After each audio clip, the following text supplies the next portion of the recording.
yang senantiasa istiqomah berjuang di jalan Allah.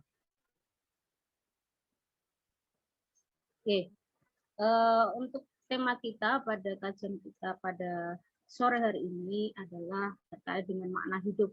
Nah, bagaimana kemudian kita sebagai seorang muslimah gitu ya, untuk bisa memaknai kehidupan kita itu dengan harapan benar-benar kita menjadi seorang muslimah yang sejati.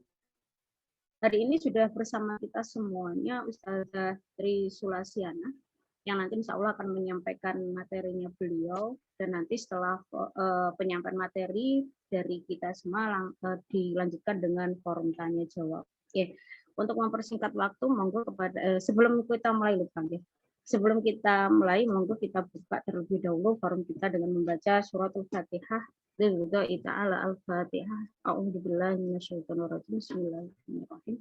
Alhamdulillahirabbil alamin arrahmanir rahim maliki yaumiddin iyyaka na'budu wa iyyaka nasta'in ihdinas siratal mustaqim siratal ladzina an'amta 'alaihim ghairil maghdubi 'alaihim waladdallin amin. Oke, mudah-mudahan senantiasa diberikan kelancaran untuk acara kita pada sore hari ini. Ya, selanjutnya kepada Ustazah Tri Sulasiana, saya persilahkan untuk menyampaikan materinya. Monggo Ustazah. Ya, terima kasih Mbak Ari. Bismillahirrahmanirrahim. Assalamualaikum warahmatullahi wabarakatuh. Waalaikumsalam warahmatullahi wabarakatuh. Innal hamdalillahi nahmaduhu wa nasta'inuhu wa nastaghfiruhu wa na'udzu billahi min syururi anfusina wa min sayyiati a'malina may yahdihillahu fala mudhillalah wa may yudlil fala hadiyalah. Asyhadu an la ilaha illallah wa asyhadu anna Muhammadan abduhu wa rasuluh. Rabbi shrah li sadri wa yassir li amri wahlul 'uqdatam min lisani yafqahu qawli amma ba'du.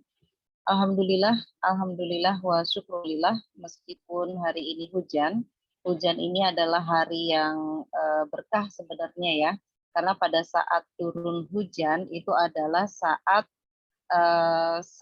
kita mendapatkan waktu yang mustajab untuk berdoa. Nah, ini suara saya kedengeran nggak ya? Masih ada yang belum mendapatkan suara.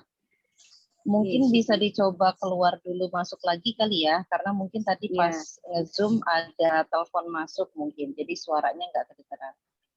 Atau bisa disentuh layarnya, nanti ada gambar mic di bagian atas layarnya kalau di handphone. Bukan gambar mic, gambar apa, toa ya, gambar toa di bagian atas. Nah, itu yang biasanya harus diklik. Baik, kita lanjutkan ya.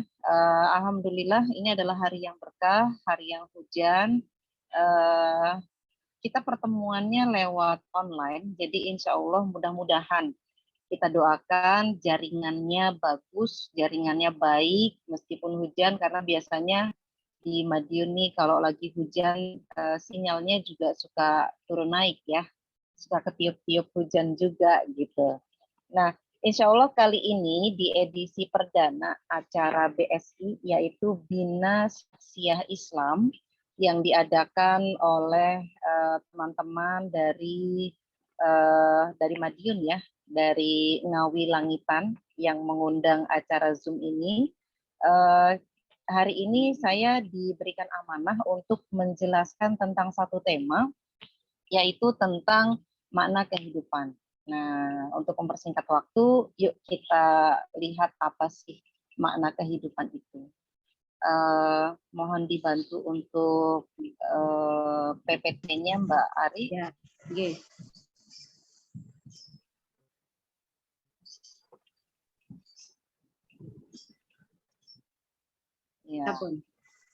Ya, sudah kelihatan.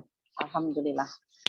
Meaning of life atau makna hidup. Apa sih sebenarnya makna hidup itu?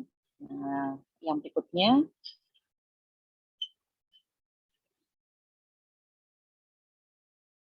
Jadi perkenalkan, nama saya Tri Sulasiana Baiduri. Saya pindahan dari Pekanbaru, sebelumnya Kalimantan, dan sebelumnya lagi di Jakarta. Nah, saya hari ini berada dalam satu pulau bersama teman-teman yang hadir di ruang Zoom kali ini, yaitu kita sedang berada di dunia ya. Nah, jadi di slide berikutnya kita ada di dunia, yang mana kita lihat kalau di dalam gambaran di slideshow ini, kehidupan dunia itu ibarat bola dunia yang berada di dalam genggaman. Sebenarnya dia kecil aja gitu ya, kecil kalau dibandingkan dengan besarnya matahari. Nah, jadi kita bukan di matahari, bukan di Pluto atau bukan di Saturnus atau yang lainnya, tapi kita hidup di dunia. Nah, di muka bumi. Nah, di dunia, di dalamnya bola dunia itu yaitu di muka bumi. Kehidupan dunia ini kalau dilihat sekilas, kalau kita keluar angkasa gitu ya, kalau belum pernah keluar angkasa, kita lihat lewat video saja dulu. Nah, mudah-mudahan nanti ada rezekinya kita bisa piknik keluar angkasa. Karena di era milenial ini piknik itu bukan lagi ke kota atau ke negara lain, tapi sudah ke angkasa. Itu sudah dijadikan piknik, tapi luar biasa harganya. Nah, seandainya kita piknik keluar angkasa, kita akan melihat dunia itu seperti ini. Dunia itu diselubungi dengan atmosfer putih yang melindungi dari serbuan dari patahan-patahan meteor dan segala macamnya. Di dalam dunia, yaitu di mana tempat kita tinggal, di sana kita akan mendapati bahwa ada banyak lika-liku pernak-pernik kehidupan di dunia yang bisa menyilaukan mata kita. Wabil khusus itu adalah manusia ya, wabil khusus manusia. Ya, di yang berikutnya, kalau di keadaan dunia saat ini kita lagi sibuk dengan berapa sih harga minyak sekarang gitu ya. Kan lagi rame ya dari harga 14.000, kemudian tapi yang ada di pasaran itu adalah 18.000, kemudian tiba-tiba dalam sekejap mata sudah berubah menjadi 23.900 ya, digenepin deh jadi 24.000 per liter. Jadi ini adalah harga eceran termahal kayaknya seumur saya hidup deh. Seumur saya hidup harga minyak ini adalah yang termahal di dunia. Nah, sebelum kita membahas tentang problematika yang ada di dunia, sebenarnya ketika kita hidup di dunia, ini ada pertanyaan yang mendasar, dan 3 pertanyaan mendasar ini sebenarnya sering mengejar-ngejar kita. Saya tahu dari mana sering mengejar-ngejar, apakah itu hanya pengalaman pribadi atau itu adalah pengalaman orang pada umumnya. Nah, jadi gini, bisa jadi itu adalah pengalaman pribadi kita semua, bahwa kita itu pernah bertanya, saya ini hidup tuh buat apa ya? Gitu. Saya ini kan cita-cita manusia itu adalah ketika dia hidup di dunia, maka dia sekolah, kemudian lulus sekolah itu menikah atau kerja ya, kerja, menikah, kemudian punya anak, habis itu membesarkan anak, punya cucu, dan yang lain-lain. Nah, jadi kita menganggap kehidupan itu ya begitu aja. Gitu. Saya pernah mendengarkan kisah hijrahnya para artis, karena belakangan ini kan banyak ya artis-artis yang hijrah, dan artis-artis yang hijrah itu kan orang-orang yang kita nggak nyangka kalau mereka itu bisa hijrah gitu. Kita nggak nyangka mereka itu bisa hijrah. Tapi ada pertanyaan yang menarik. Setiap kali ada artis yang hijrah, pasti ditanya, apa yang menyebabkan Anda itu hijrah? Dan rata-rata semuanya itu menceritakan, saya mencari makna hidup dan saya menemukannya ketika saya semakin memperdalami Islam. Jadi seperti salah satu yang diucapkan oleh Fitri Tropika. Nah, ini saya nggak tahu nih, kita angkatan berapa nih? Peserta di sini kenal nggak nih dengan Fitri Tropika nih? Mudah-mudahan kenal ya dengan Fitri Tropika, seorang MC yang zaman dulu itu selalu heboh luar biasa, tapi kemudian dia hijrah, dia pakai kerudung, dia kemudian enggak lagi menjadi artis yang heboh gitu ya, enggak lagi mengumbar aurat, dia tutup aurat, Tapi satu kalimat yang dia ucapkan pada waktu diwawancara, kenapa dia hijrah, kenapa dia pakai kerudung sekarang, jawabannya adalah saya ini mikir ya, kok saya itu pagi bangun tidur kerja. Bangun tidur kerja, cari duit, kemudian saya digaji, saya dapat duit, hasil nge-MC, hasil saya kerja di dunia artis, saya dapat duit, kemudian saya belanja, saya ngabisin duit. Apa iya saya itu hidup di dunia cuman begitu aja, cuman cari duit dan ngabisin duit? Masa dari pagi sampai malam, sampai besok pagi lagi, sampai besok pagi lagi, dan setiap hari saya begitu terus. Apa iya di dunia ini cuma itu yang saya lakukan? Apa iya saya itu hidup hanya untuk kerja dan ngabisin duit? Gitu. Nah itu jawaban dari dia ketika ditanya kenapa menggunakan kerudung. Jadi salah satu hal yang mengulik kehidupannya Fitri Tropika itu adalah 3 pertanyaan mendasar ini. Saya tahu bahwa saya ini dari Allah, tapi saya itu buat apa hidup di dunia? Nah, kadangkala pertanyaan yang pertama, dari mana kita berasal, kita langsung otomatis menjawab, pasti kita dari Allah. Untuk apa kita hidup di dunia ini baru berubah-berubah. Baru berubah-berubah, untuk apa ya? Oh, aku tercipta untukmu. Aku ada di dunia untuk belahan jiwaku. Nah, itu kalau yang lagi jomblo ya, yang baru aja mungkin baru ketemu pasangannya gitu ya, atau baru menikah gitu ya. Mungkin jawabannya seperti itu. Untuk kita yang sudah punya anak, sudah menikah udah lama, apa iya jawabannya masih kayak gitu gitu ya? Pasti jawabannya beda lagi. Dan akan kemana kita setelah meninggal nanti? Sebenarnya pertanyaan mendasar ini, kenapa dibilang mendasar? Karena ternyata, nah, slide yang berikutnya, kita lihat nih, ada yang namanya landasan. Ibu-ibu, ibu-ibu uktivilah yang hadir di ruang Zoom ini, ada yang pernah naik pesawat jet? Belum pernah ya? Saya yakin belum pernah ya. Nah, kalau naik pesawat udah pernah belum? Mungkin beberapa sudah, bahkan sering gitu ya kalau naik pesawat. Nah, ini saya gambarkan pesawat jet yang dia memerlukan landasan ketika dia akan mendarat. Mendarat untuk bisa menurunkan penumpangnya, untuk bisa beraktivitas, untuk berhenti dengan benar setelah dia terbang, itu memerlukan landasan. Nah, jawaban yang benar dan memuaskan dari 3 pertanyaan mendasar itu akan menjadi landasan, panduan, dan tujuan yang jelas bagi kita untuk melangkah dalam kehidupan ini. Ibaratnya kita itu pesawat, maka 3 pertanyaan mendasar itu akan menjadi landasan kita untuk berjalan di muka bumi.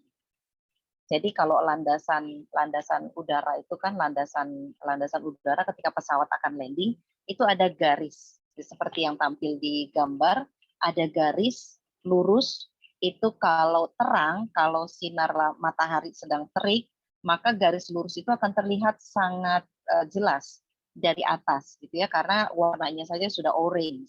Kemudian kalau malam garisnya nggak kelihatan, tapi kemudian di pinggir garis oranye itu ada garis putih tipis-tipis, putus-putus. Garis putih putus-putus yang di situ sepanjang garis itu ada lampunya. Nah, lampunya itulah jadi guide bagi pesawat. Anda itu harus ngambil lurus jalannya seperti ini kalau mau selamat. Apalagi kalau digambar di slide ini berhentinya bukan di daratan di mana kita berpijak, tapi di atas lautan. Jadi kalau salah landasannya, geser sedikit, atau koordinatnya nggak tepat, atau garisnya itu nggak tepat, maka kita akan kecebur di lautan. Jadi nggak bisa mendarat dengan baik. Begitu juga ketika menjalani kehidupan di dunia ini, kalau kita nggak ada landasannya, nggak ada panduannya, nggak ada tujuan yang jelas dalam kehidupan kita, maka kita akan berjalan di muka bumi itu ibarat pesawat tanpa landasan. Jadi nggak bisa mendarat dengan baik, nggak stabil. kakinya nggak berpijak ke bumi gitu ya. Jadi ngambang aja kayak hantu gitu ya. Hantu tuh ada nggak ya? Jadi ngambang di atas gitu kan, ngambang di atas, melayang-layang mengikuti kemana arah angin itu menerpa dia. Kalau ada yang belok kanan, dia belok kanan. Kalau ada yang belok kiri, dia belok kiri. Gitu. Nah, jadi 3 pertanyaan itu akan membuat hidup kita menjadi memiliki arah, memiliki tujuan, memiliki panduan. Seperti apa sebenarnya? Nah, kita lihat satu-satu. Slide berikutnya. Ini kan pertanyaan nomor 1 ya. Dari mana manusia berasal?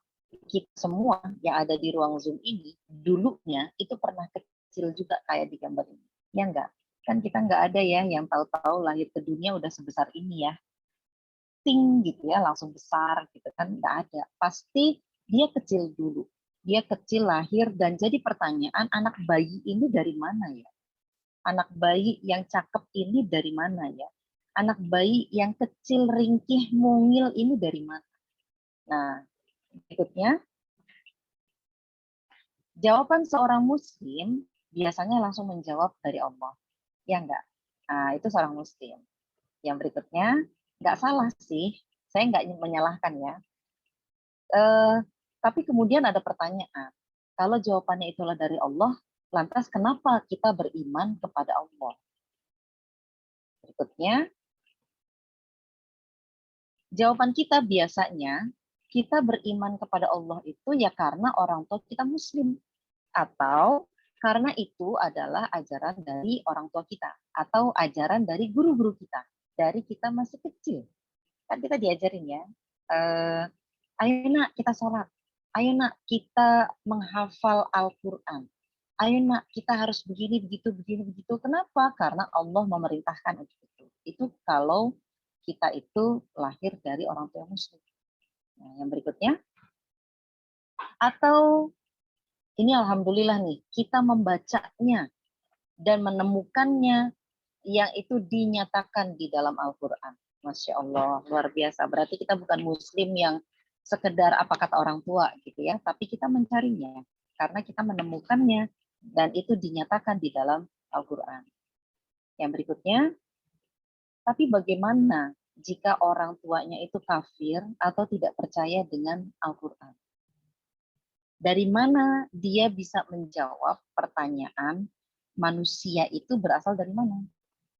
Kan orang kafir beda sama orang Islam ya. Nah, orang-orang Muslim beda dengan orang kafir. Nah, jika orang beriman karena mendapatkan keajaiban, yaitu petunjuk dari Allah, bagaimana dengan orang yang tidak mendapatkan keajaiban? Bagaimana dengan orang yang tidak mendapatkan petunjuk dari Allah dan dia terlahir dari keluarga yang non-muslim? Bagaimana dia bisa menjawab pertanyaan nomor 1? Nah, agar adil, kita harus menggunakan standar yang sama, yaitu akal. Kenapa akal? Semua manusia itu punya perbedaan dari makhluk yang lain. Iya enggak?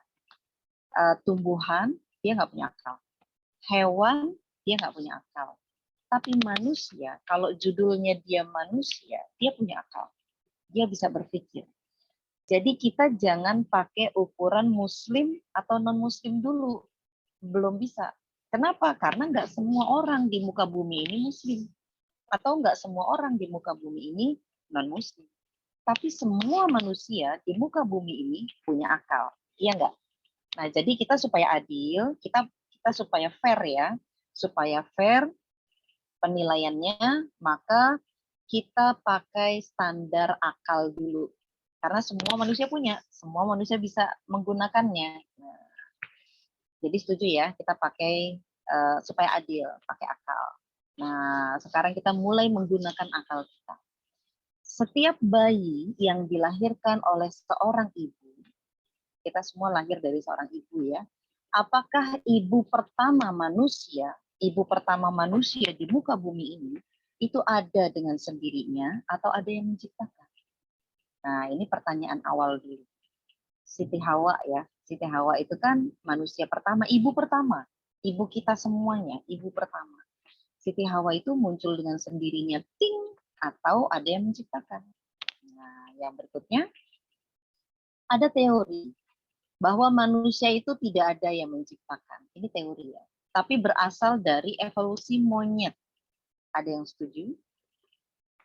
Apakah kita dulunya begini, dari berjalan pakai 4 kaki, kemudian berevolusi berjalan menggunakan 2 kaki? Oh, ini dulu pelajaran sejarah nih. Mungkin uktivilah semua yang ada di ruang Zoom ini masih ingat-ingat ya, masih ingat-ingat lupa gitu ya. Tapi ingat-ingat gitu ya, bukan ingat-ingat lupa, tapi ingat-ingat bahwa dulu waktu pelajaran sejarah kita belajar tentang ini, tentang teori evolusi Darwin ya, yang mengatakan bahwa asal muasal sejarahnya manusia itu adalah dari kera atau monyet. Hebat ya, ada kera yang sudah bisa pegang komputer. Oh, sekarang kera itu sudah bisa bikin video 1 menit. Di TikTok itu kan ada kan, kera diajarin bikin video gitu ya, udah bisa dia, tapi tetap bentuknya kera ya. Tapi tetap bentuknya kera, nggak seperti di gambar ini yang sudah seperti manusia. Oke, yang berikutnya, kita masih pakai akal kita. Kita ternyata teori evolusi itu dibantah. Yang pertama, bantahannya itu adalah alasannya tidak ada bukti. Jadi tidak ada bukti penemuan fosil-fosil makhluk separuh manusia dan separuh kera. Itu ternyata nggak ada. Jadi waktu itu ada di Darwin itu mengatakan ini loh, ada rangka, ada kerangka kera, separuhnya itu adalah manusia. Itu untuk menguatkan teori dia. Ternyata setelah diteliti itu benar-benar berasal dari 2 fosil yang berbeda. Bukan dari fosil yang sama, tapi fosil yang berbeda. Yaitu fosil manusia dan fosil kera. Dia berbeda. Kalau sekarang itu kan ada ya teknologinya, yaitu unsur kromosomnya, tulangnya itu ketika diteliti pakai DNA, ternyata berbeda. Nah, kemudian yang kedua, fosil tengkorak dari satu ras berbeda, itu dengan fosil tengkorak dari ras yang lain. Jadi satu fosil tengkorak, apakah itu tengkorak manusia, apakah itu tengkorak kera, gitu ya, monyet, itu ternyata beda. Manusia Asia dengan manusia Eropa itu ternyata berbeda loh. Ternyata berbeda. Kerangka fosil tengkoraknya itu berbeda.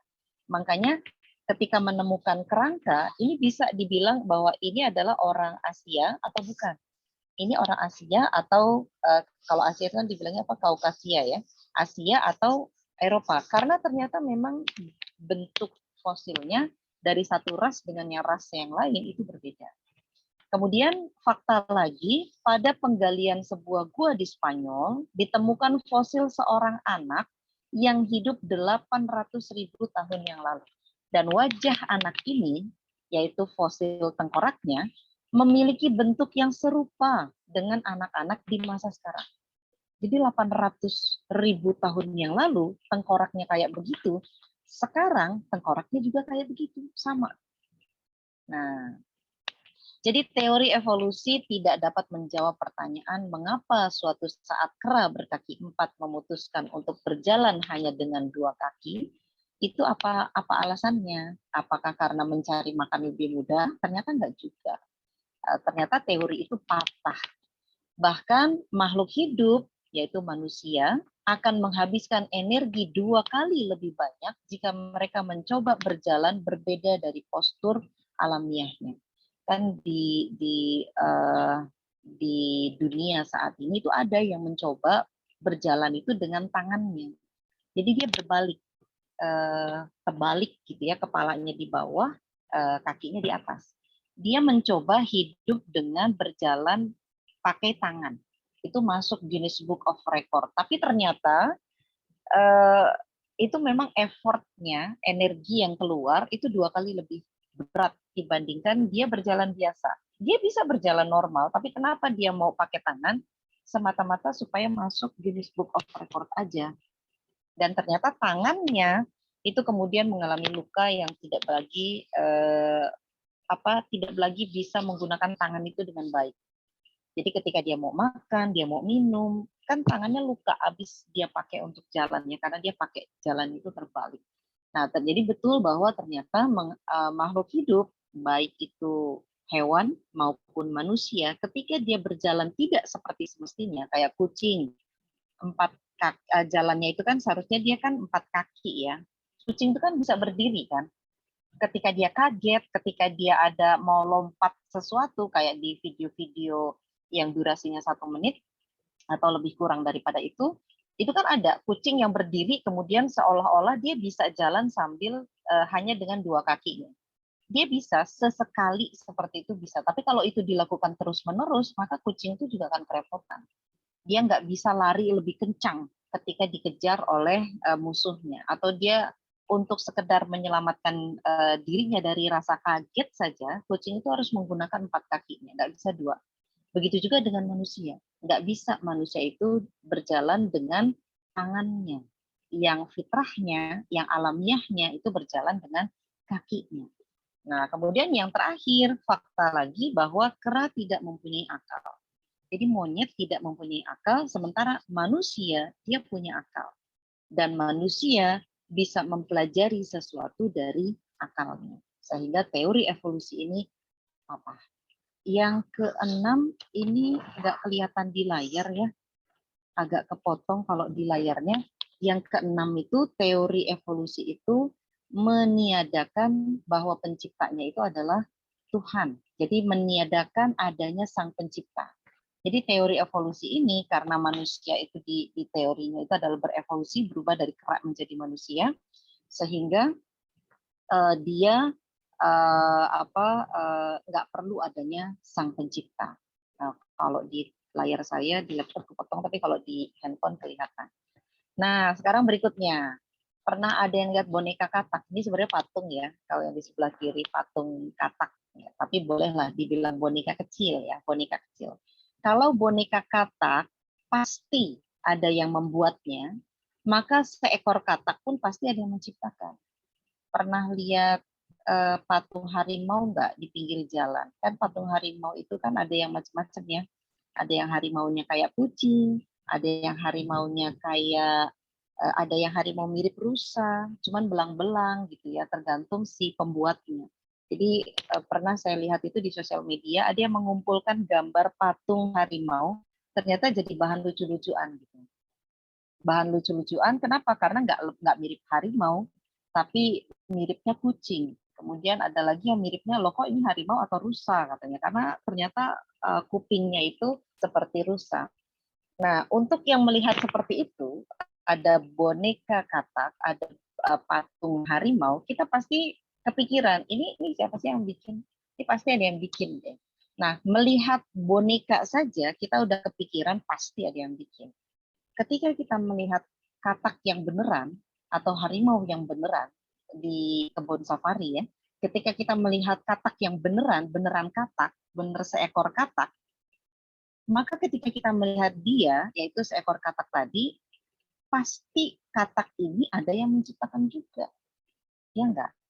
Nah, selanjutnya, kalau kita lihat gedung, nah gedung bertingkat yang tinggi, kita pasti kepikiran pasti ada yang membuat. Akal kita langsung mengatakan seperti itu. Akal kita langsung loading dan kemudian bilang ini pasti ada yang bangun. Siapa arsiteknya? Keren banget gedungnya bisa sampai kayak begitu, gitu ya. Maka ketika kita melihat gunung, kan di Madiun banyak gunung ya, ada gunung yang agak kecil sedikit, ada gunung yang agak besar sedikit gitu. Maka gunung pun pasti ada yang membuat. Nggak mungkin gunung itu ada dengan sendirinya. Bisa sebesar itu, apalagi bisa ada yang meletus lagi. Nah, itu pasti ada yang membuat. Yang berikutnya, rumah yang kita tinggali pasti ada yang membuat. Minimal yang membuat itu kan kuli bangunan. Kita tahu gitu, pasti ada yang bikin. Maka bumi yang tadi kita lihat dalam genggaman tadi, bumi yang kita tinggali ini pun pasti ada yang membuat juga. Yang berikutnya, nah kita sering lihat lampu penerang jalan.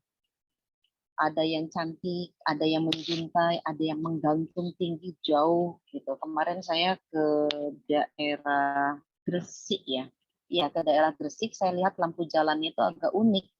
Lampu jalan itu bukan naik ke atas begini, tapi dia dari bawah menyoroti ke atas.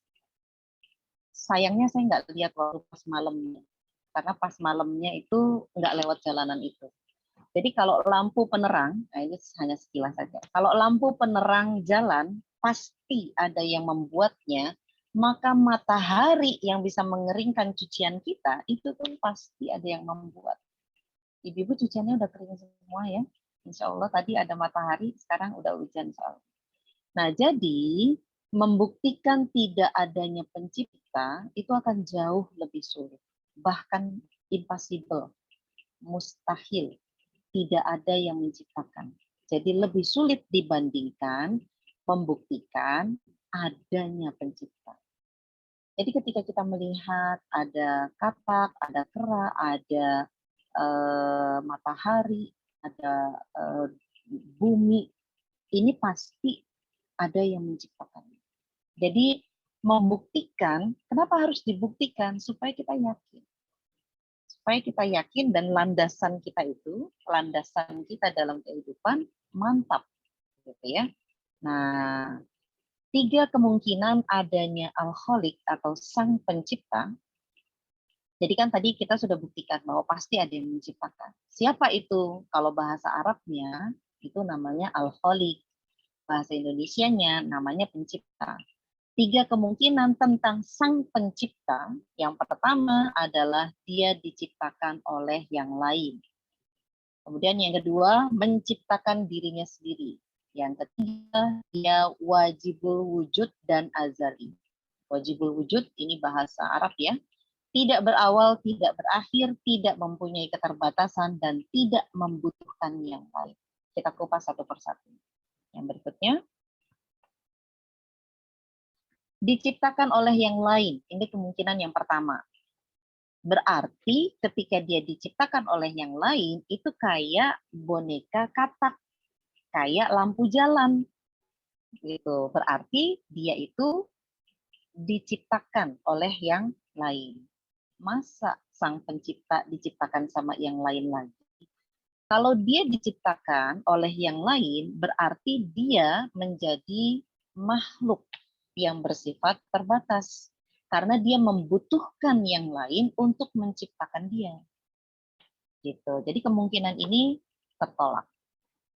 Kemudian yang berikutnya, menciptakan dirinya sendiri pada waktu yang bersamaan, kemudian spring gitu ya, menjadi makhluk, wah kecepatan nih, balik lagi.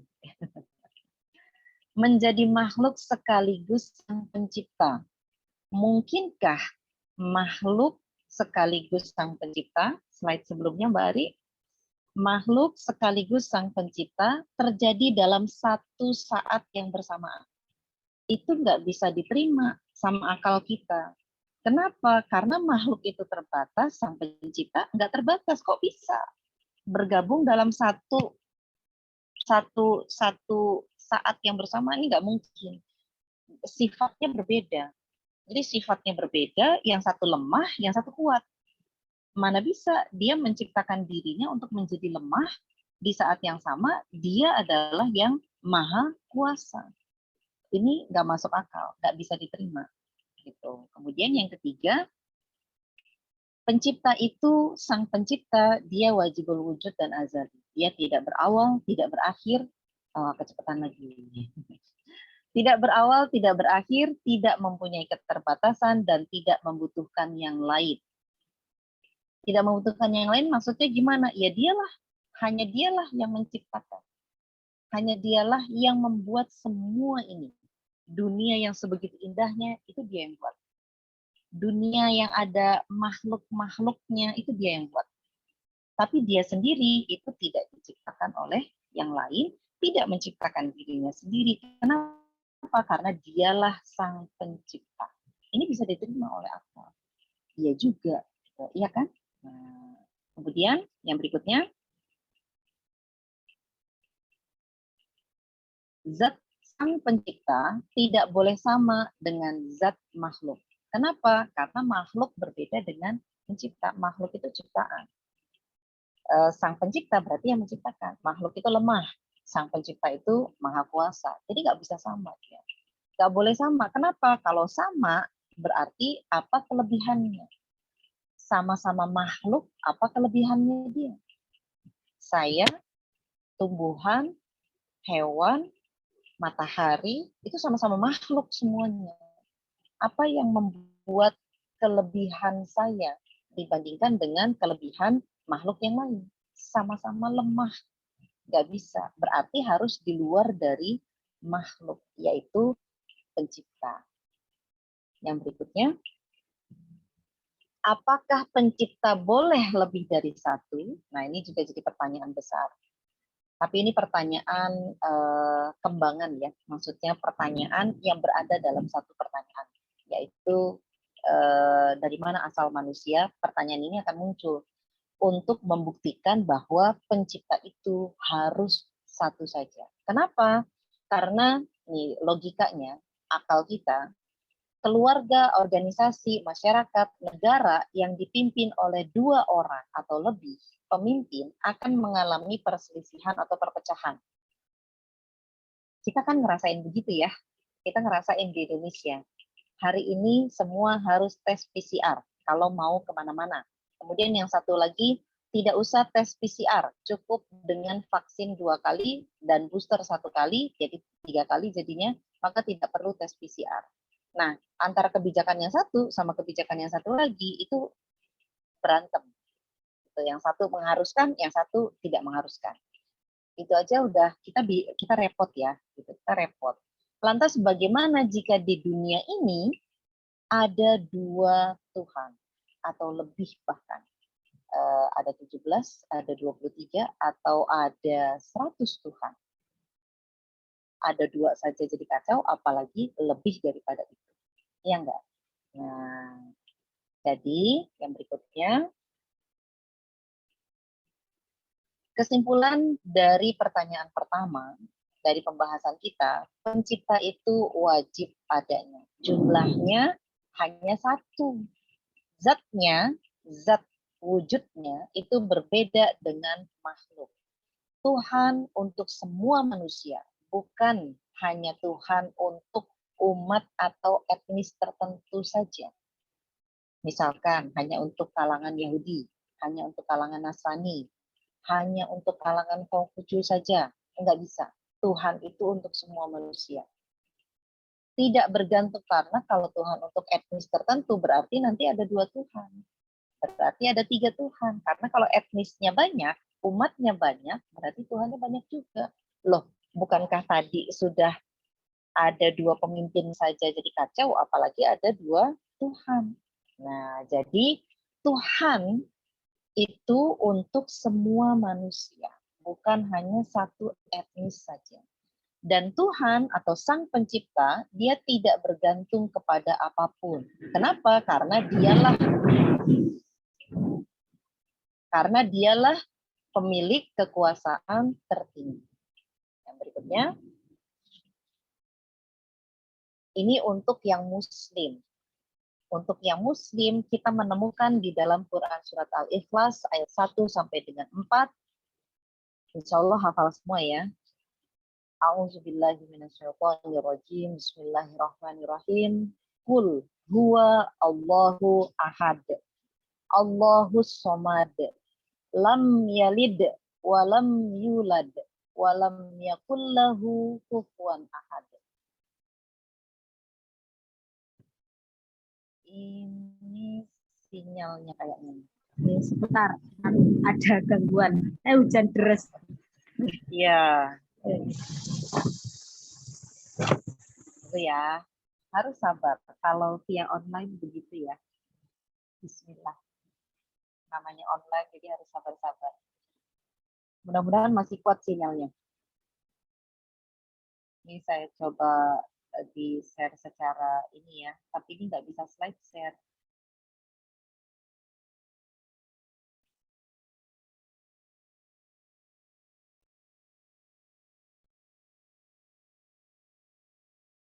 Cukup kelihatan? Nah, jadi katakanlah dialah Allah yang Maha Esa. Allah adalah Tuhan yang bergantung kepadanya segala sesuatu. Dia tidak beranak dan tidak pula diperanakkan. Dan tidak ada seorang pun yang setara dengan dia.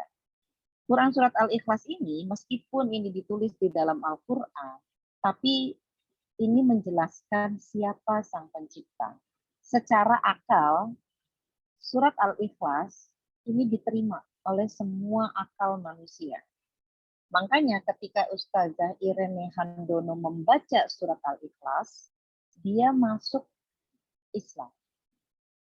Karena begitu membaca, semua tanya yang ada di dalam benaknya Ustazah Irene Handono tentang Tuhan, tentang Sang Pencipta, selesai dengan dia membaca Surat Al-Ikhlas.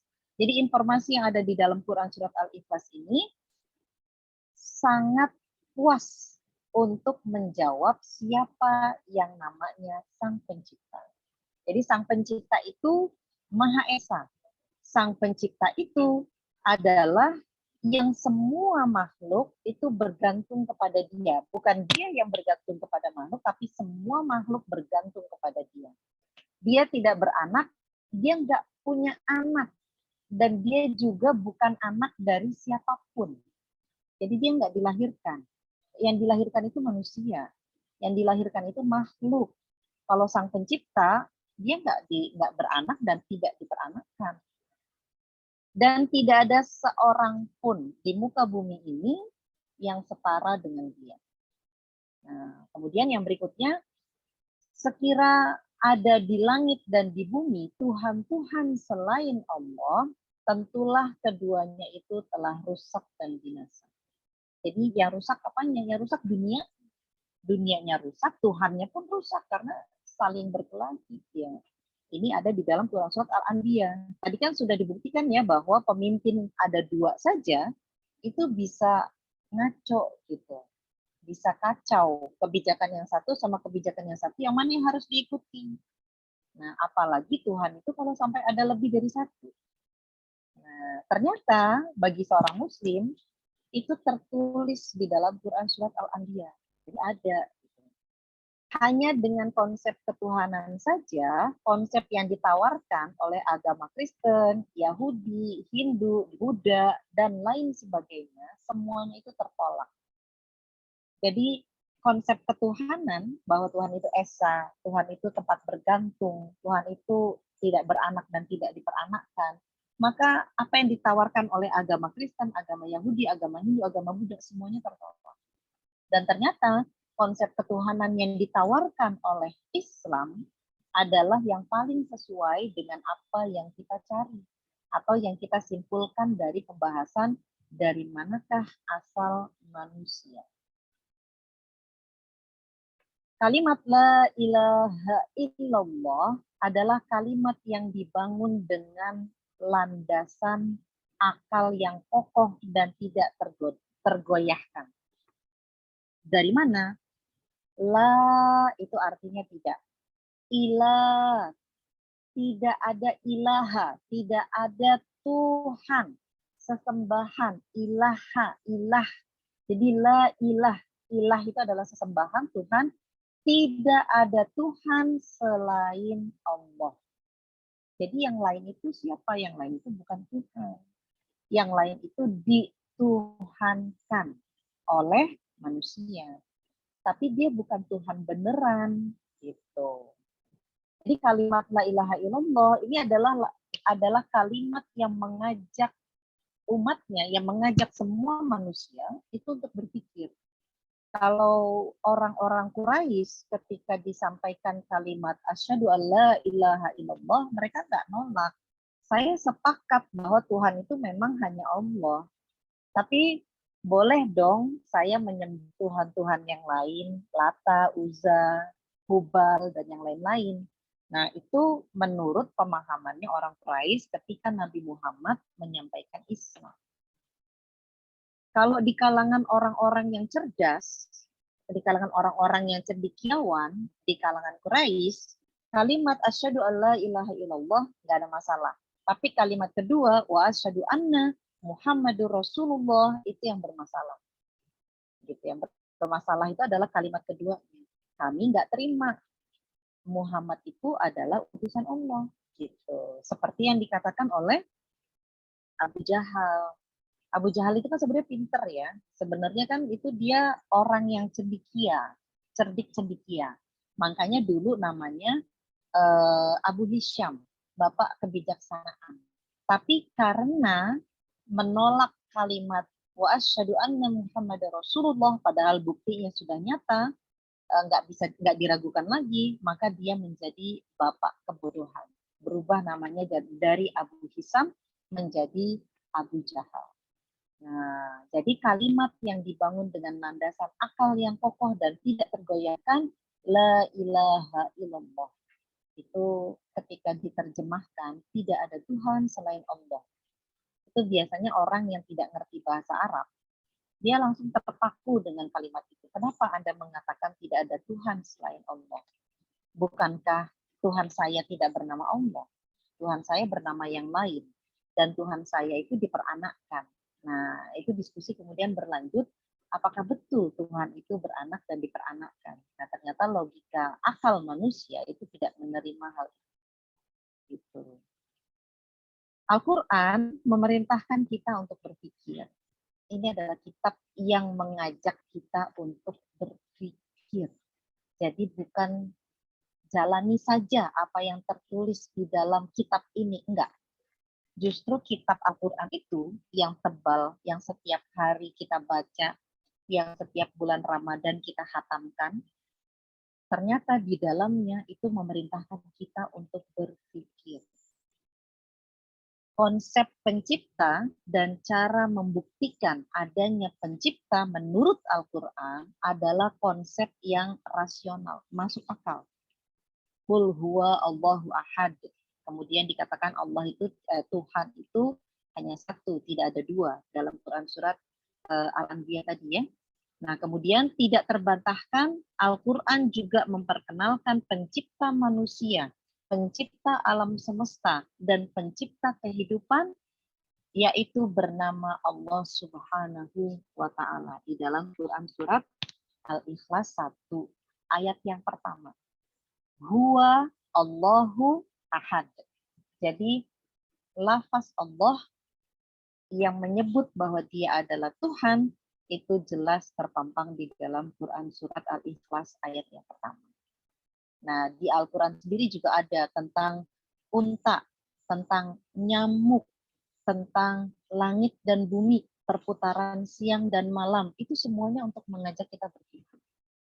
Untuk menemukan siapa Allah Subhanahu wa Ta'ala.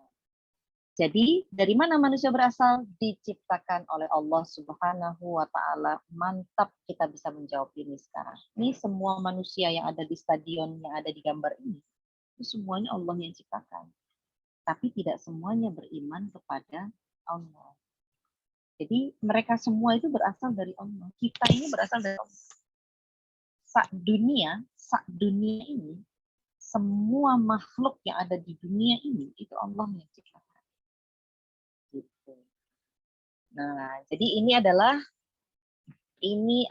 rangkaian dari jawaban atas 3 pertanyaan yang mendasar yang dicari-cari oleh Fitri Tropika, yang ditemukan oleh Dewi Sandra dengan susah payah, yang dicari oleh Ari Untung, Vanita Ari, kemudian dan artis-artis yang lain, termasuk kita. Apa termasuk kita juga artis? Bukan. Termasuk kita, manusia, yang mencari jawaban dari 3 pertanyaan itu. Dari mana asal manusia? Sebelum dunia ini diciptakan, ada sang pencipta, yaitu Allah Subhanahu wa Ta'ala. Kemudian, dunia itu diciptakan oleh Allah Subhanahu wa Ta'ala, dan di dalamnya ada alam semesta, ada manusia, ada kehidupan, ada kita di dunia itu.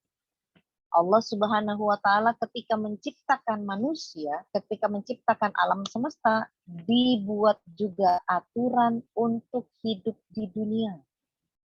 berupa Al-Quran untuk manusia. Kalau Al-Quran itu untuk manusia. Ada aturan sunnatullah untuk alam semesta, untuk kehidupan. Setiap yang bernyawa pasti mati. Ada gravitasi, itu sunnatullah. Ada malam, ada siang, itu sunnatullah. Itu peraturan dari Allah. Dan kemudian seketika dunia ini berakhir, akan kemana kita? Maka kita akan masuk ke alam setelah dunia, yaitu akhirat, yaitu kita dibangkitkan oleh Allah Subhanahu wa Ta'ala. Untuk apa? Untuk dihisab. Apa yang dihisab? Apakah aturan Allah sepanjang kita hidup di dunia kita taati atau kita abaikan? Kalau kita taati, kita akan berakhir di akhirat yang abadi, yaitu posisi enak. Posisi paling enak ini adalah surga. Abadi, kalau kita sudah masuk di sana nggak bakal keluar lagi, nggak bakal diusir. Percaya deh. Kalau nggak percaya boleh nanti dibuktiin ya. Cuman kalau udah masuk ke sini, sudah keluar dari dunia ini, sudah meninggalkan dunia, kita nggak bisa balik lagi. Jadi percaya aja ya, kalau saya bilang nanti penduduk surga itu tidak akan dikeluarkan dari surga. Beda dengan Nabi Adam. Kalau Nabi Adam dulu itu beda. Setelah dunia, ada juga ketika dihisab ternyata lebih banyak mengabaikan aturan Allah, maka dia akan berakhir di neraka. Tapi ada berita gembira bagi yang meninggalkan dunia dengan setitik keimanan di dalam dadanya, yaitu kalimat asyhadu alla ilaha illallah wa asyhadu anna muhammadar rasulullah, alias dia meninggal dalam keadaan muslim, maka dia nanti akan dikeluarkan dari neraka. Setelah dia dihisab di neraka, dia akan dikeluarkan di neraka, dinaikkan, dimasukkan ke dalam surga. Itu janjinya Allah.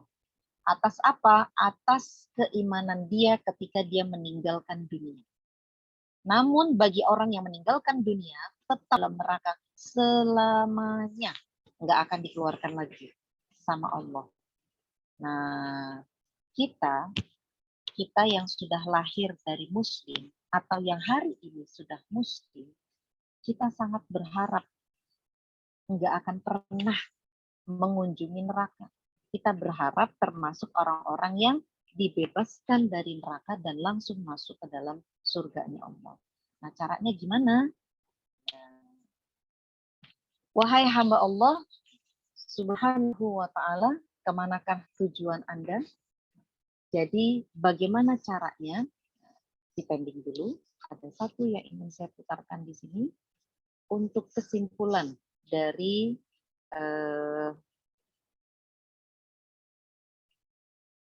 mana dia? Bisa untuk share videonya. Iya, ini tadi sudah saya putar. Sudah tampil belum ya? Sebentar, saya ulang lagi. Share screen-nya ini harus di-stop dulu.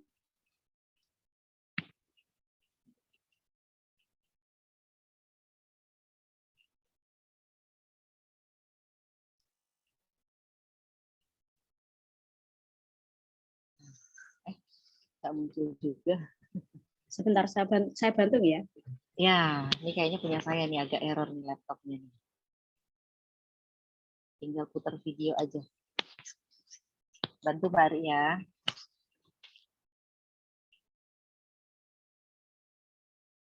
Oh, lagi dicatat ya? Nanti saya putarin lagi PPT-nya.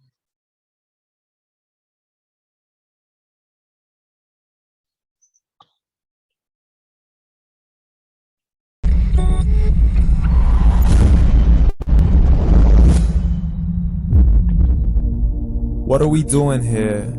And where are we gonna go?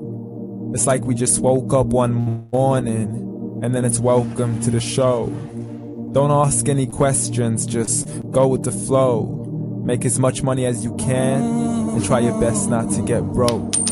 Copy everything you see on the TV, from the hairstyles to the clothes, and don't think too often, just do exactly as you're told. And if you ever get confused, then just turn towards the alcohol. You'll still hear your thoughts, then just turn up the radio as you learn to live a lifestyle of drugs, sex, and rock and roll. But in all honesty, I just need to know, is there more to the cycle than growing and getting old? Living and dying just to leave behind a happy home and a whole lot of property that somebody else is going to own. I just really need to know before the casket's closed, 'cause I'm not willing to gamble with my soul, nor am I ready to take any chances. These are just simple life questions and I'm just searching for some answers. Like, what are we doing here? And what is our purpose? How did we get here, and who made us so perfect? And what happens once we go, or is this world all really worth it?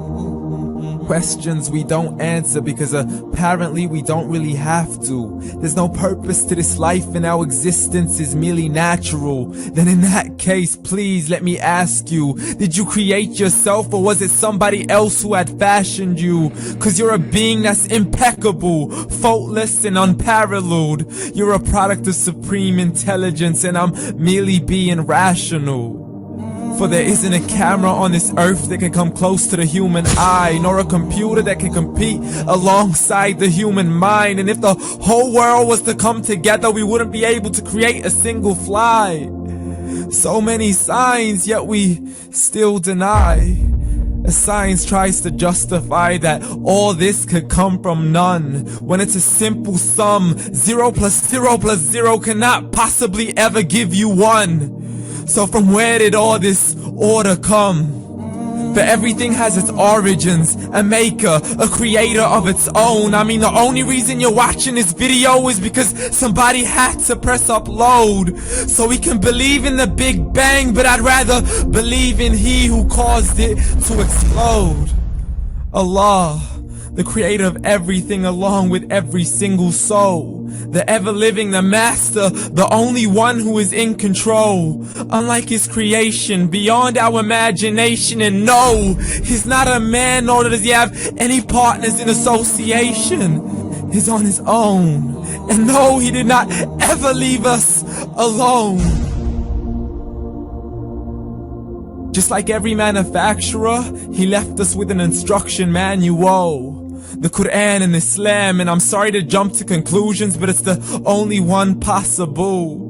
The only definition of God is the one and only supreme being. It's logical, a book with 0 contradictions, with miracles that are both scientific and historical, all revealed over 1400 years ago. Like the detailed description of the human embryo. The descriptions of the human embryo in the Quran cannot be based on scientific knowledge in the 7th century. To the mountains as pegs holding firm the earth below, and the 2 seas that don't mix in a complete separate flow. To the planets in orbit, alternating night and day as they stay in flow. The expansion of the universe and the creation of everything from H2O.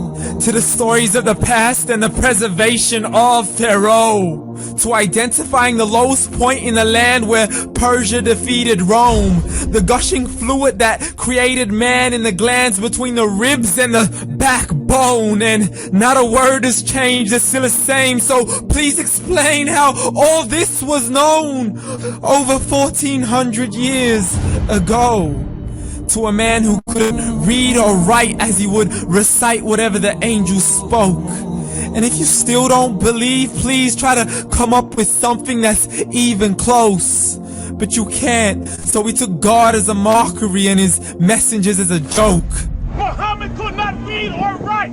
How's somebody who can't read or write gonna start a religion? Dismissed his scriptures as legends and tales of the ancient folk as we live life according to our whims, desires, and hopes. Saying this life is the only home we will ever know. We will live then die, then simply turn to bones. YOLO! Correction, after the grass dies, the rain arrives and it regrows, and Allah promises to do the same thing to your very soul and bring you back from your very fingertips to your toes. as the all-seeing supreme being watches us so close, and we are surely being tested in our wealth, our health, and our self, and everything that we've been blessed with. So believe, for we will surely be resurrected and be brought back to our Lord and account for every single deed as He hands us our books and orders us to read.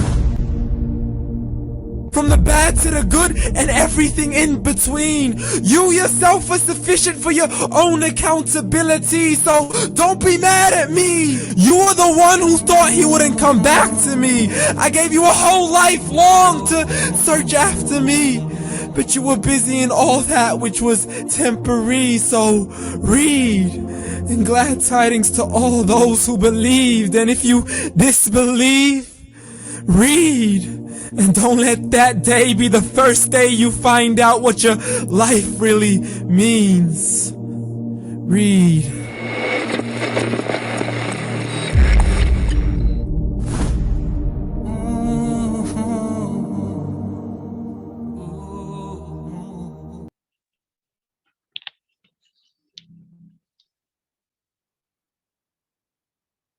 Ya, jadi di bagian terakhir itu ada kata-kata kalau masih nggak percaya sama Allah, gitu ya, masih nggak percaya dengan isi Al-Quran, baca aja, gitu kan, baca, diminta untuk baca. Jangan sampai ketika kita menjejakkan kaki kita di hari pertama kita di akhirat, itu baru kita pertama kali mengerti bahwa ternyata di dunia ini makna kehidupan kita itu adalah untuk beribadah kepada Allah. Tapi udah terlambat kalau kita sudah menjejakkan kaki kita itu di akhirat. Nah, jadi peta hidup kita agar hidup kita itu bermakna adalah yang ini. Kita semua, baik muslim maupun non-muslim, kita semua akan mengalami kehidupan setelah dunia ini berakhir. Jadi apa yang harus kita lakukan selama kita ini di dunia? Kita sudah beriman kepada Allah. Kita sudah lahir dari keluarga yang muslim. Kita sudah diajari oleh orang tua kita bagaimana cara beribadah, bagaimana cara mengenal Allah. Tapi ternyata belum cukup apa yang diajarkan orang tua kita, apa yang diajarkan oleh guru-guru kita ketika sekolah itu belum cukup.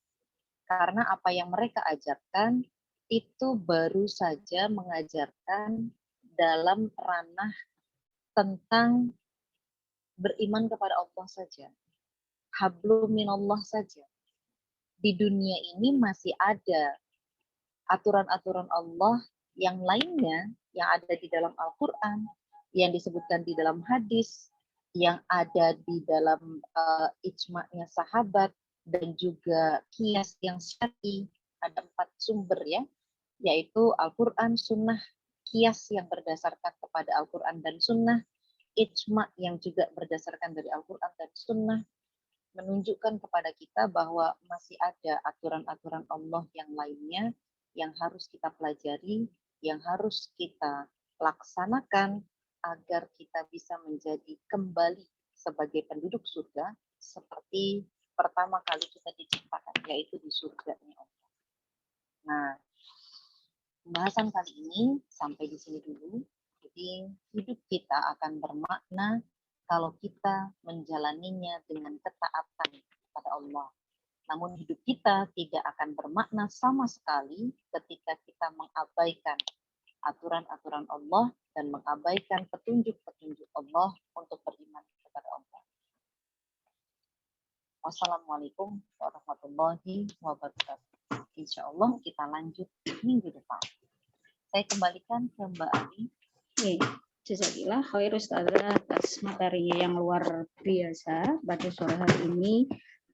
Mudah-mudahan ini benar-benar menjadi kita semua lebih memahami makna hidup, sehingga tidak menjadi hidup kita adalah hidup yang sia-sia dengan akal yang telah Allah karuniakan kepada kita, maka kita akan bisa menjadikan hidup kita lebih bermakna. Oke, untuk sesi yang berikutnya adalah tanya jawab. Monggo saya persilahkan bagi seluruh peserta yang hadir di forum Zoom sore hari ini yang ingin menyampaikan pertanyaan bisa raise hand atau dibuka nanti mic-nya atau juga bisa di kolom chat. Oke, monggo saya persilahkan. Mumpung ketemu forum yang luar biasa ini eman-eman jika tidak dimanfaatkan. Ya, monggo silakan.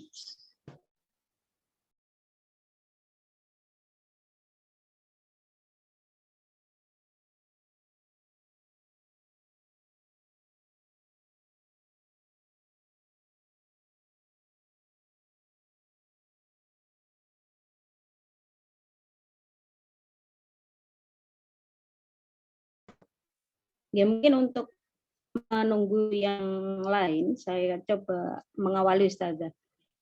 Ini masih banyak sebagian kaum muslimin ini yang kadang memang hidup itu ya sudahlah sekedar hidup saja mengalir gitu, sudah muslim sudah lahir, bahkan ketika sudah muslim itu ada jaminan untuk masuk surga gitu. Ya sudah akhirnya ngalir aja gitu. Tidak ada kemudian upaya untuk menjadikan hidup itu lebih bermakna. Nah, kenapa kemudian masih banyak juga kaum muslim dan termasuk muslimah di dalamnya ya seperti itu, dan bagaimana solusinya? Nanti sambil nunggu teman-teman yang lain, monggo saya persilakan. Ya, terkait dengan yang saya menjalani hidup apa adanya gitu ya. Ya udah hidup saya begini aja gitu ya. Nah, yang punya pikiran seperti itu enggak cuma satu dua tapi banyak banget gitu ya, banyak banget. Namun satu hal bahwasannya ketika ada orang yang di dekat kita atau orang yang kita kenal memiliki pemikiran yang seperti itu, maka salah satu bentuk kasih sayang sesama muslim, sesama orang yang beriman kepada Allah, jadi salah satu bentuk kasih sayangnya itu adalah menyampaikan kebenaran dan mencegah dia dari berbuat maksiat. Nah, ini yang diatur oleh Allah Subhanahu wa taala di dalam Al-Qur'an tentang ukhuwah Islamiyah sebenarnya. Jadi salah satu ukhuwah Islamiyah itu adalah yang disebut dengan aktivitas dakwah. Jadi aktivitas dakwah itu tidak membiarkan saudaranya yang punya pemikiran yang salah tentang Islam, terus kita biarin aja, ya sudah biarin aja deh itu, biar itu menjadi pikirannya dia sendiri. Nggak jadi pikiran saya ini gitu ya, atau menjadi pikiran teman-teman saya, itu kan pikiran dia aja, nggak bisa. Jadi kita secara pribadi itu ikut bertanggung jawab juga terhadap kaum muslimin yang lain. Karena kenapa? Ada kewajiban yang Allah berikan kepada kita, dan kewajiban itu baru gugur ketika kewajiban itu ditunaikan. Yaitu kewajiban apa? Kewajiban menasihati, kewajiban menjelaskan tentang Islam, kewajiban memberitahu bagi yang belum tahu. Nah, kewajiban seperti itu baru gugur ketika kita sudah menyampaikan. Perkara nanti dia mau terima atau nggak mau terima, itu perkara yang berbeda. Itu sudah bukan kewajiban kita. Apakah dia mau terima atau nggak terima, itu bukan kewajiban kita. Itu ranahnya beda lagi. Tapi kewajiban kita adalah saya harus menyampaikan atau menjelaskan tentang Islam itu, bahwa Islam itu nggak bisa hanya berjalan hidup di dunia ini ya begitu aja, nggak usah ngaji, nggak usah mengkaji Islam, nggak usah mempelajari Islam, ya pokoknya dulu diajarin sholat, ya udah sholat aja, gitu. nggak bisa kita biarkan seperti itu. Makanya ada perintah untuk berdakwah.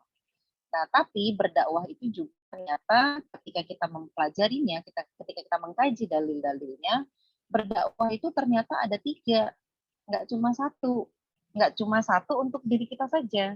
Ternyata Allah membagi aktivitas amar ma'ruf nahi mungkar, menyampaikan kebaikan dan mencegah kemungkaran, aktivitas dakwah itu Allah bagi untuk 3 golongan. Jadi golongan yang pertama itu adalah individu. Jadi golongan pertama untuk aktivitas dakwah itu adalah dakwah individu. Dakwah yang kita lakukan secara individu. Saya, Mbak Ari, kemudian Mbak Widya, Mbak Ati, Mbak ini yang kelihatan di sini namanya Mbak Vivo 1938, namanya belum dirubah, masih Vivo. Mbak Dian, ini semuanya adalah secara individu.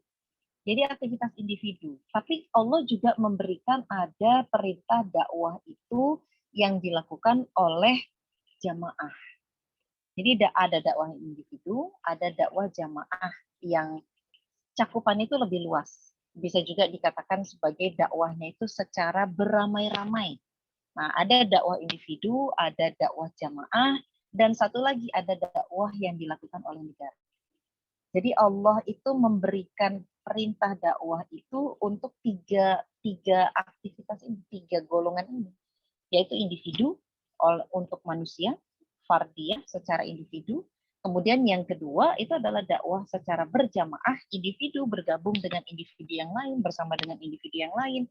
Karena gini, ketika kita menyampaikan dakwah satu orang, dengan kita menyampaikannya secara beramai-ramai, orang itu akan lebih cepat percaya, cepat yakin kalau yang menyampaikannya itu lebih dari satu. Kayak gini, di keluarga kita, yang menyampaikan tentang dakwah Islam ini, itu saya. Misalkan saya satu, kemudian adik saya satu lagi, kemudian suami saya satu lagi, kemudian ada lagi teman saya satu lagi, terus ternyata ada lagi temannya ibu saya satu lagi. Nah, itu yang namanya dakwah berjamaah itu banyak orang. Semuanya menyampaikan hal yang sama, yaitu amar ma'ruf nahi munkar. Kemudian yang ketiga, ada aktivitas dakwah yang hanya boleh dilakukan oleh negara.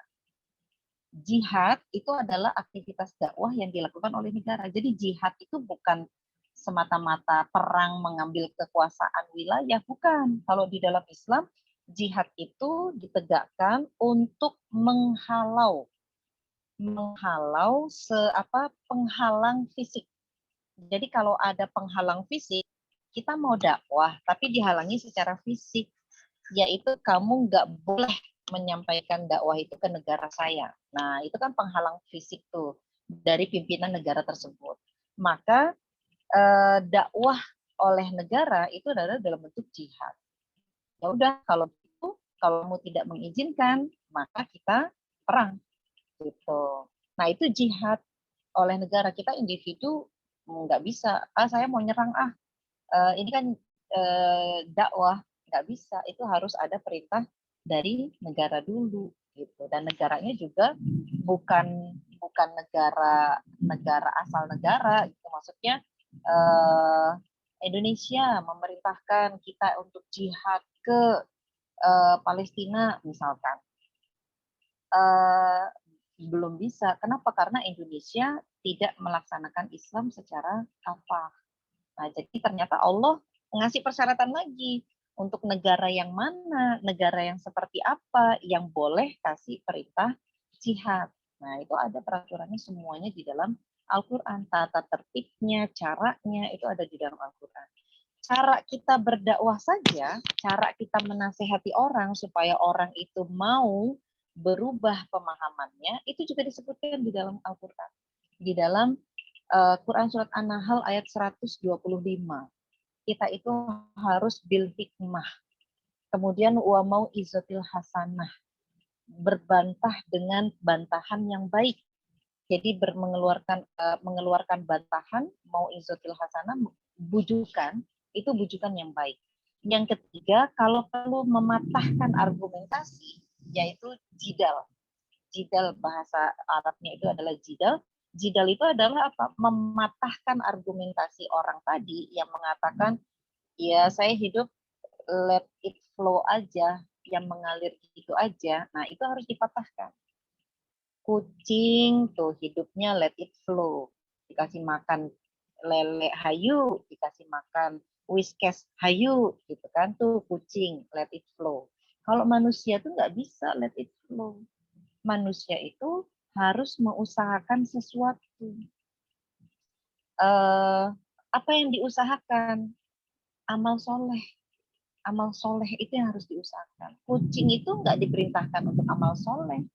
Karena dia udah jadi kucing saja dan tetap jadi kucing, nggak menyerupakan diri jadi manusia gitu ya. Maksudnya, ya dia jadi kucing, fitrahnya kucing gitu ya.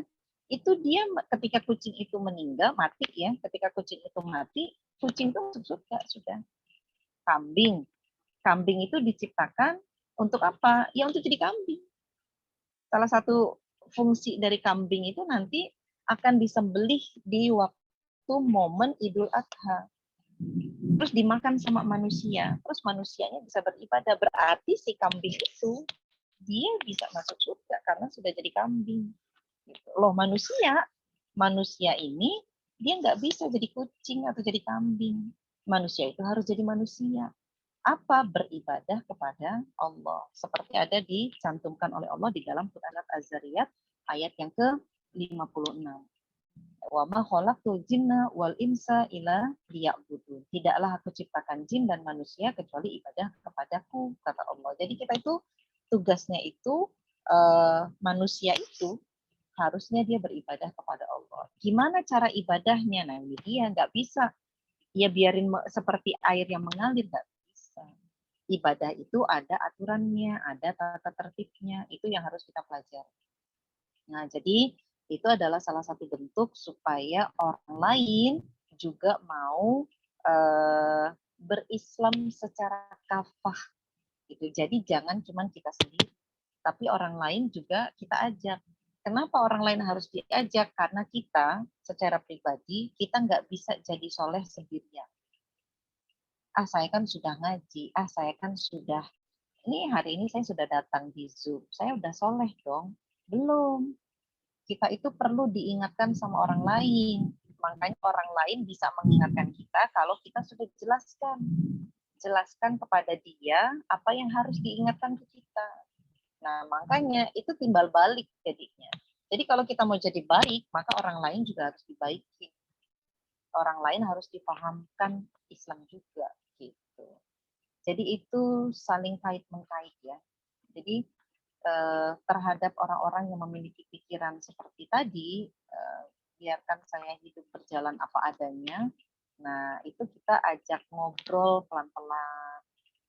Ya, jangan gitulah, masa kita kayak kucing, masa kita kayak kambing, bangun tidur, makan, tidur lagi. Nah, kan kita nggak begitu ya. Gitu. Nah, jadi kita ajak ngobrol pelan-pelan. Kalau perlu ngobrolnya sampai sebulan, 2 bulan, 3 bulan, nggak apa-apa. Karena kewajiban itu baru gugur kalau kita sudah menyampaikan. Kan kadang kita harus muter dulu ya, kalau mau menyampaikan, basa-basi dulu, ngobrol ke sana kemari dulu, baru ke intinya. Nah, jadi sampai kita menunaikan dengan menyampaikan, maka kewajiban itu baru gugur. Begitu, Mbak. Ya, jazakillah. Ini sudah ada satu pertanyaan di kolom chat dari Bu Widya. Bagaimana caranya agar kita bisa menjadi terus istiqomah dalam menjalani ketaatan pada Allah SWT di dunia yang penuh dengan godaan duniawi? Ya, monggo Ustazah. Ya, tentang istiqomah ini, yang pertama sebelum kita melibatkan orang lain ya, sebelum kita melibatkan orang lain untuk menjaga kita agar istiqomah, yang pertama yang harus kita lakukan itu adalah kita memperbaiki niat, reason atau alasan kenapa kita perlu untuk istiqomah. Jadi kita memperbaiki niat dulu.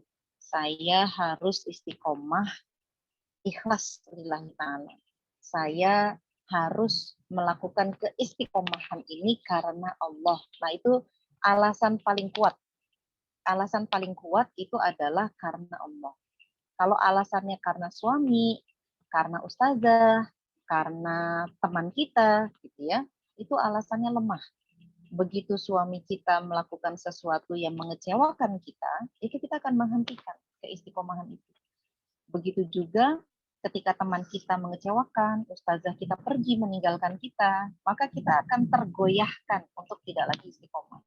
Maka alasan yang paling kuat dan yang harus diperbaiki untuk istiqomah, langkah pertamanya itu adalah perbaiki niat dulu. Jadi reasonnya itu harus kuat. Kenapa saya harus istiqomah? Karena Allah memerintahkan untuk itu.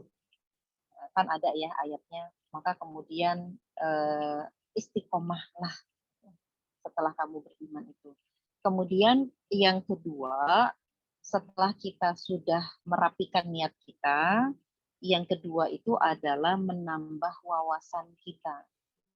Amal soleh kita tidak akan bertambah kecuali wawasan kita tentang amal soleh itu bertambah juga. Kalau informasi tentang amal solehnya itu hanya sholat saja, maka kita nggak akan bertambah amal soleh yang lain. Kita bertambahnya itu cuman sholatnya aja.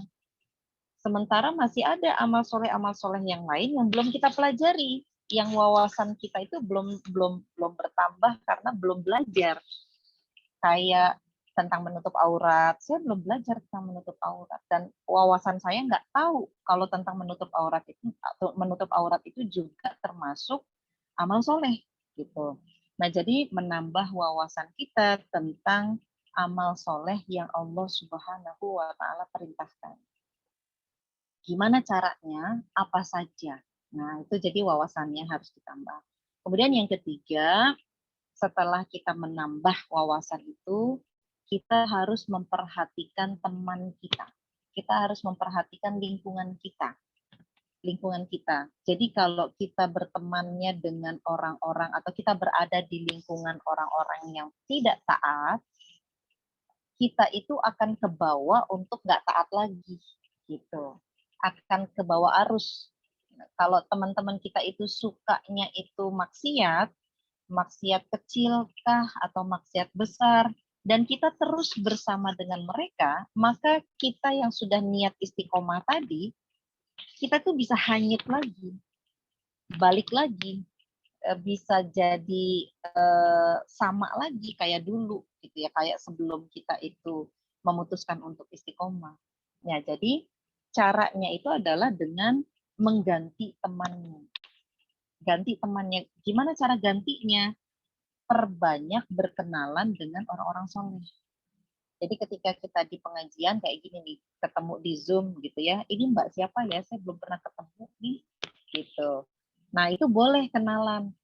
Ini Mbak siapa? Ini Mbak siapa? Termasuk kenalan sama saya, ini kan baru ini ketemu sama saya ya. Ini nambah kenalan berarti itu kenalan dengan Mbak Titi gitu. Nah, itu kenalan baru. Nah, kenalan baru yang soleh.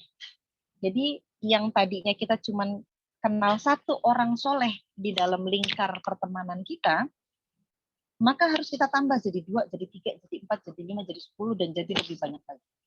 Semakin banyak kita mengenal orang soleh dan semakin sering kita berkumpul dengan orang-orang soleh, maka kita akan mendapatkan hawa ya, mendapatkan suasana keimanan yang semakin sering kita rasakan. Karena kalau bersama dengan orang-orang soleh, kita itu jadi semangat untuk ibadah.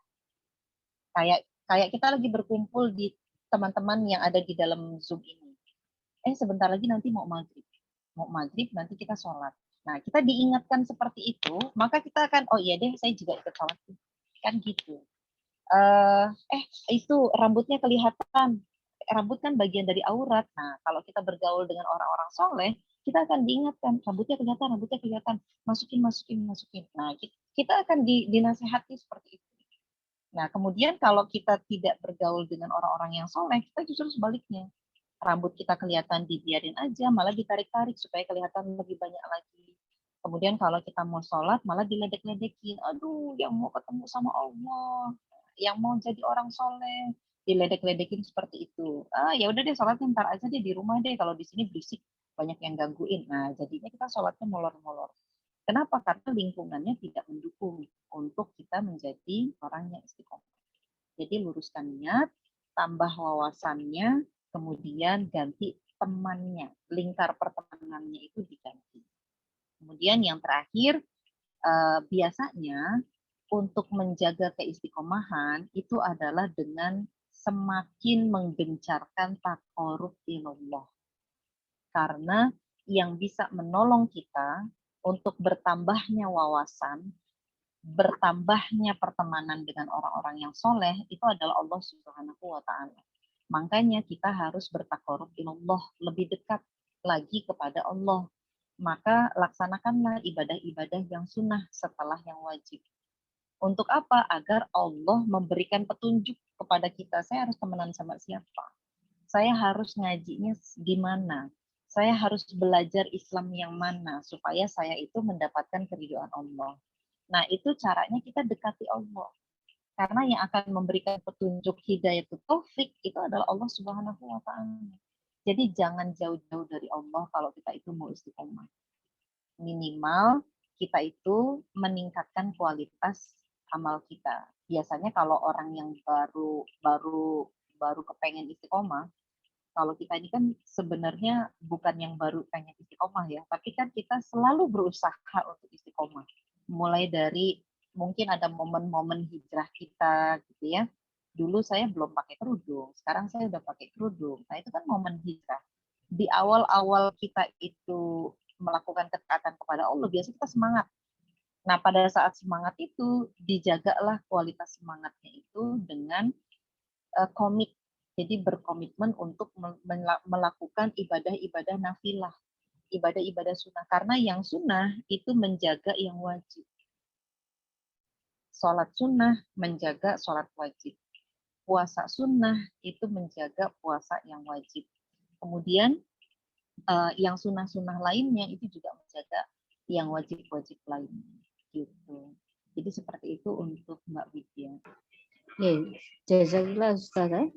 Berikutnya pertanyaan yang ketiga. Apakah dengan mempelajari Asmaul Husna kita bisa makin mengenal pada Allah? Dari Bu Mei. Monggo Ustazah. Ya, Asmaul Husna itu kan ada 99 ya. Ada 99 dan itu Allah yang menyebutkannya di dalam Al-Quran. Ada di dalam ayat-ayat Al-Quran. Ada di dalam ayat-ayat Al-Quran itu yang Allah menyebutkan Al-Ghafur, Ar-Razzaq, dan yang lain-lain. Nah, tentang Asmaul Husna ini dia akan membuat kita itu semakin